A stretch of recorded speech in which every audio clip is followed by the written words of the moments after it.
Meno Gerig znie v Trnave ešte aj dnes. Myslíte si, že by sa už pomaly mohli vrátiť tie vaše slávne časy teraz? Tak jesenné výsledky... A prvú polhodinku skončilo Brvnom, kam po Gabrielovom rohu a čmilanského priťuknutí mieril Karhan. Ujlakyho aktivita už bola márna. Dyňová naopak zabezpečila hosťom aspoň chvíľu oddychu. Divákom sa predstavenie páčilo a nám aj Karhanovo počínanie. Pozrite sa, ako si poradil tento plavovlasý mladík v defenzíve. Navyše s prehľadom a presne preniesol hru dopredu na Bališa. Aby v zápätí prešprintoval priestor a už v zárodku prerušil protiakciu Košičanov. Tento reprezentant do 21 rokov šiel príkladom spolu s Ujlakým, ďalším členom lešického výberu. Práve Ujlaky mohol po Sotákovom centri rozjasať utešene zaplnené hľadisko. Pamätáte sa, kedy bolo v Trnave 8 000 divákov? Včera áno a bodaj by chodili aj ďalej.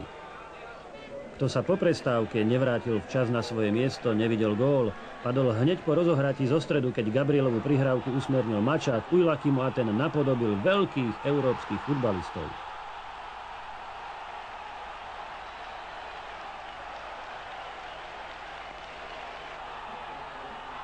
Ujlaky vystihol najvhodnejší okamih a Ondruška už potom nemal veľkú nádej loptu chytiť či vyraziť. Trnavčania mali apetít. Karhan, Filak, Mačák, Karhan, opäť Filak, Mačákov center, Bališova strela do Wagnera, Ujlakyho narážačka s Gabrielom a definitívna bodka za celou akciou. Ešte raz domáci po Gabrielovom rohu a ešte raz nad, tentoraz z Karhanovej kopačky. V 70.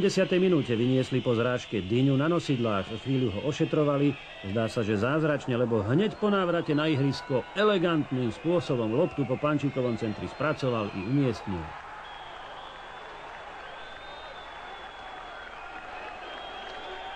Spolu s hráčmi sa tešil aj malý košický ostrovček v Trnavskom mori.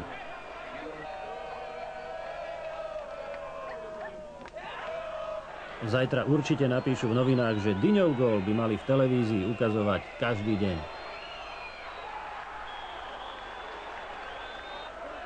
Po rozohratí ďalšej akcie a Karhanovom dlhom pase fauloval Ujlakyho v pokutovom území Martin Daňko.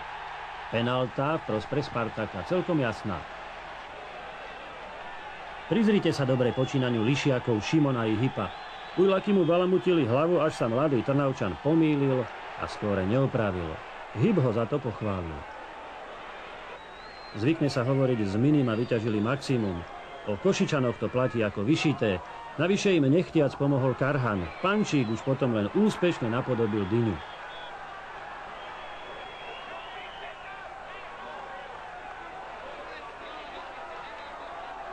Aj tento gól stojí za to vidieť ešte raz. Ďurica bude na svoj center rád spomínať, Karhan na nevydarenú hlavičku nie, ale Pančík na pekný gól áno. Transfúzia krvi v podobe Malatinského a Klagovho príchodu na ihrisko bola volaním trénera Peceho po záverečnej ofenzíve. Vydarila sa, keď Ujlakyho center zužitkoval Čmilanský.